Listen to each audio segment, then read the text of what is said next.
নেতৃত্বদানকারী বিএনপির চেয়ারপারসনের সম্মানিত উপদেষ্টা জনাব হাবিবুর রহমান হাবিব, আমাদের আজকের এই অনুষ্ঠানের অন্যতম আলোচক বিশিষ্ট সাংবাদিক মোস্তফা মজুমদার সাহেব, সাংস্কৃতিক নেতা জাসাসের এক সময়ের সাধারণ সম্পাদক, সাবেক ছাত্র নেতা, আন্দোলন সংগ্রামে নির্যাতিত নেতা বাবুল আহমেদ সহ এখানে সম্মানিত নেতৃবৃন্দ, আলোচক বৃন্দ, মিডিয়ার বন্ধুরা, সুযোগ ইতিমধ্যে 24 গণঅভ্যুত্থান সম্বন্ধে আলোচনা সুচারুভাবে করেছেন আলোচকবৃন্দ, যে কারণে আমি খুব বেশি কিছু বলবো না, এই জন্য যে আসলে বেশি কিছু বলার নাই, সবই আলোচনা। যে লক্ষ্য নিয়ে আন্দোলন, সেটা 16 বছরের আন্দোলন। সর্বশেষ জুলাই এবং আগস্টে আমাদের ছেলেমেয়েরা তাদের বুকে রক্ত ঢেলে দিয়েছে, সাধারণ মানুষ বুকে রক্ত দিয়েছে, কৃষক শ্রমিক তারা বুকে রক্ত দিয়েছে, শিশুরা পর্যন্ত মুখে রক্ত দিয়েছে। এই সকল শহীদদের প্রতি আমি কৃতজ্ঞতা জানাচ্ছি, শ্রদ্ধা জানাচ্ছি। মহান আল্লাহ দরবারে মাফিরাত কামনা করছি, আল্লাহ যেন তাদের যারা আহত হয়েছে আল্লাহ যেন তাদের সুস্থতা দান করে। আমরা যারা এই বয়সে যারা আছি তারা একাত্তর দেখেছি, সক্রিয়ভাবে সহযোগিতার সঙ্গে অংশগ্রহণ করেছি। যুদ্ধকালীন সময়ে মৃত্যু কত নির্মম সেটা আমরা দেখেছি। 90 গণঅভ্যুত্থানে আমরা সক্রিয়ভাবে নেতৃত্ব দিয়েছি, সেই সময় আমরা ছাত্র। আজ 24-এ এই মহান গণঅভ্যুত্থান, এই যে 3টি পিরিয়ড ইতিহাসের মহান দিক, এটি সবটাই হচ্ছে স্বাধীনতা এবং গণতন্ত্রের জন্য, মানুষের অধিকারের জন্য এই আন্দোলন। এবং লক্ষণীয় বিষয়, স্বাধীনতা পরবর্তীতে জনাব শেখ মুজিবুর রহমান সাহেবের কাছ থেকে যা প্রত্যাশা করেছিলেন সেটি পায় নাই। শুধু হতাশায় নাই, পায় নাই এটা বললে সম্পূর্ণ বলা হবে না। তিনি নিজে তার বক্তৃতায় স্বীকার করেছিলেন, লোকে পায় চোরের সোনার খনি, আমি পাইছি এটা একজন চোরের খনি। এটা একজন প্রধানমন্ত্রীর জন্য, রাজনৈতিক স্মরণীয় মরণীয় ব্যক্তির জন্য এটা আক্ষেপ করব না, সত্যটাই তিনি চেষ্টা করেছেন। 40,000 বিরোধী দলের নেতারা তার শাসনকালে নিহত হয়েছে, শহীদ হয়েছে। ওই শাসনকালের দুর্ভিক্ষ প্রত্যক্ষ করেছে জাতি। না খাওয়ার যন্ত্রণা, না খাওয়ার মৃত্যু, কঙ্কালসার দেহ, এটি না দেখলে বোঝা যায় যে জাতির লক্ষ লক্ষ মানুষ শহীদ হয়েছিল স্বাধীনতা, গণতন্ত্র এবং দুমুঠো ভাত তারা খাবার পাবে এই প্রত্যাশায়, একটা চাকরি পাবে এই প্রত্যাশায়, তারা কিভাবে উপকৃত হয়েছে এবং বিকৃত হয়েছে। 72-এর 75 এই সময়টা যারা দেখেনি, শুধু পড়েছে, সবটা জানতে পারবে। 90 গণঅভ্যুত্থানের আগে দীর্ঘ 9 বছর আমরা দেশনেত্রী বেগম খালেদা জিয়ার নেতৃত্বে শুধু আন্দোলন না, বাংলাদেশের অধিকারের জন্য আমরা এই দেশবাসী লড়াই করেছি। আমরা ছাত্র কর্মী হিসেবে কাজ করেছি। সর্বশেষ আমাদের যেন তারেক রহমান, বিএনপির অ্যাক্টিং চেয়ারপারসন, নিরলসভাবে দিনরাত ত্যাগ করে তিনি যে চেষ্টা করেছেন তরুণ ছাত্রদের নিয়ে, তারই প্রতিফলন 24-এ গণঅভ্যুত্থান। এক মাসের সমাপ্তিকাল আর 16 মাসের দীর্ঘ আন্দোলন সংগ্রামের লড়াইয়ের কাল। 16 বছর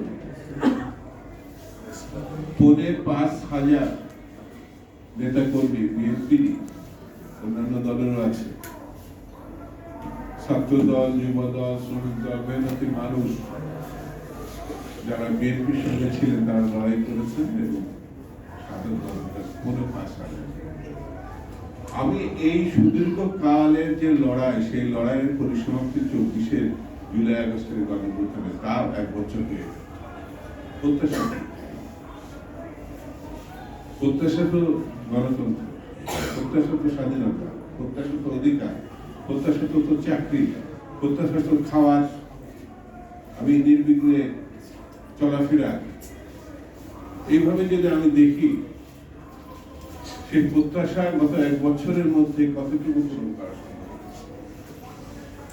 আমি একটা জিনিস লক্ষ্য করেছি, একসময় মিডিয়াতে, বিশেষ করে সোশ্যাল মিডিয়াতে, মানে এই সরকার ক্ষমতা নেওয়ার 2-3 মাস থাকে কথা হতো যে কমপক্ষে 10 বছর থাকবে এই সরকার, ডক্টর ইউনূস সাহেব, আরো বেশি থাকে। তারপরে এটি আরো 1 বছর পর 5 বছরে নেমে এসছে। এখন আমি সোশ্যাল মিডিয়ার একজন অনুসারী, দেখি আমি দেখি বক্তব্য 5 বছর 10 বছর না, কিভাবে যাবেন এটি ঠিক করেন, এই কথাটা লেগে কিভাবে যাবেন ঠিক করেন। তার মানে ডক্টর ইউনূস একটা ভালো নির্বাচনের ব্যবস্থা করে যদি আপনি ফিরতে পারেন আপনার কর্মস্থলে, আপনার বাড়িতে, আপনার নিজের জায়গায়, তাহলে এটা সম্মানজনক। আমি ডক্টর ইউনূস সাহেবকে পছন্দ করি এই জন্য, দেশে বিদেশে তার একটা সুনাম আছে, তার হাত থেকে একটি ভালো কাজ পাবে। এই যে প্রত্যাশার জায়গা বললেন, তার ভিতরে অন্যতম হচ্ছে তার হাত দিয়ে আমরা একটা ভালো নির্বাচন করতে চাই। এই নির্বাচনের জন্য বিএনপি আগাগোড়া সমর্থন আছে এই সরকার। তিনি বলেছেন অতি সম্প্রতি বক্তৃতায়, ফেব্রুয়ারির মধ্যে জাতীয় সংসদে ইলেকশন হবে, এই নির্দেশনা তিনি নির্বাচন কমিশনকে দিয়েছেন। নির্বাচন কমিশন যদিও তার আগে থেকে প্রস্তুতি শুরু করেছেন, প্রধান নির্বাচন কমিশন কিন্তু ইতিমধ্যে আমাদের জানিয়েছে। এখন কথা হচ্ছে কেউ এই নির্বাচন যাতে না হয়, কেউ বলেই ফেলেছে তাদের দাবি অনুযায়ী পদক্ষেপ না নিলে নির্বাচন দ্বারা প্রতিহত করবে। এই নির্বাচন না হলে দেশ একটা অনিশ্চিত গন্তব্যের দিকে যাবে। নির্বাচিত সরকার না থাকলে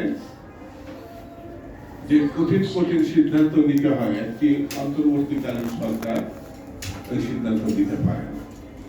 বিএনপি একমাত্র দল, এখন অনেক দল আছে, কিন্তু বিএনপি একমাত্র দল যার একেবারে প্রান্তিক পর্যায়ে, সেই বর্ডার পর্যন্ত, সাগরে, বন্দরে, নদী, নালায়, যেখানে 10 জন লোক থাকবে সেখানে কমপক্ষে 6 থেকে 7 জন হচ্ছে বিএনপি।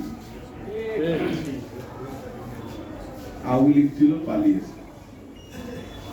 সেই বিএনপি যদি উঠে দাঁড়ায়, পুলিশ লাগবে না, মিলিটারি লাগবে না, দেশকে রক্ষা করার জন্য তারা একটি সবথেকে বড় শক্তি হিসাবে আত্মপ্রকাশ করতে হবে। এটা বাস্তবতা। সেই জন্য বিএনপিকে ঠেকানোর জন্য নানান ওজোর আপত্তি, নানান দাবি, নানান ঘটনা সামনে আনা হচ্ছে। আমি অন্য কোনো দলকে সমালোচনা করছি না, শুধু এতটুকু বলছি, 71-এ যে ভুলটা আপনারা করেছেন তার সংশোধনের একটি পথ আছে সামনে। যদি এখনো পর্যন্ত আপনারা ক্ষমা চাননি, ক্ষমাটা চান আর নির্বাচনে অংশগ্রহণ করেন, তাহলে অতীতের ভুলটা কিছু হলেও মোচন হওয়ার সম্ভাবনা দেখা যাবে। আর যদি নির্বাচনের নামে, প্রতিরোধের নামে রাস্তায় নামার চিন্তা করেন, তাহলে পরে আপনাদের ভুল দ্বিগুণ হিসেবে দেখা যাবে।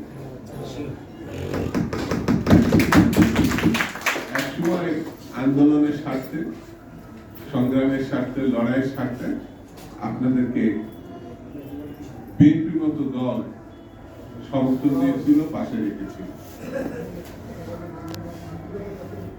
কিছুটা হলো আপনাদের সেই সময় গণমানুষের কাছাকাছি হওয়ার সুযোগ পেয়েছিল। বিএনপির অনেক ক্ষতি হয়েছে ভাবমূর্তিগত দিক থেকে। কেউ প্রত্যাশা করেনি যে একটি স্বাধীনতা ঘোষকের দল, মুক্তিযুদ্ধের নির্মাণকারী দল, বাংলাদেশের প্রতিষ্ঠিত একটি রাজনৈতিক সরকার বা দল এইরকম একটি গণধিকৃত দলকে পাশে রাখবে, রেখেছিল জাতীয় স্বার্থ, গণতান্ত্রিক লড়াইয়ের প্রশ্ন। সেটি আমরা মনে রাখলে ভালো হবে, আপনাদের জন্য, দেশের জন্য, মানুষের জন্য। সেটি কিভাবে করুন, আসুন আমরা সবাই মিলে এই সরকার যে উদ্যোগটা নিচ্ছে সেই নির্বাচনকে আমরা সাফল্যমণ্ডিত করব এবং এই সাফল্যের মধ্য দিয়ে যে সরকার আসবে আমরা মনে করি সেই সরকার এই দেশের স্বাধীনতা এবং গণতন্ত্র, সার্বভৌমত্ব, মানুষের অধিকার এটা রক্ষা করতে পারবে। এই প্রত্যাশার কথা জানিয়ে সবাইকে ঐক্যবদ্ধ থাকার আহ্বান জানিয়ে আমি আমার বক্তব্য শেষ করছি।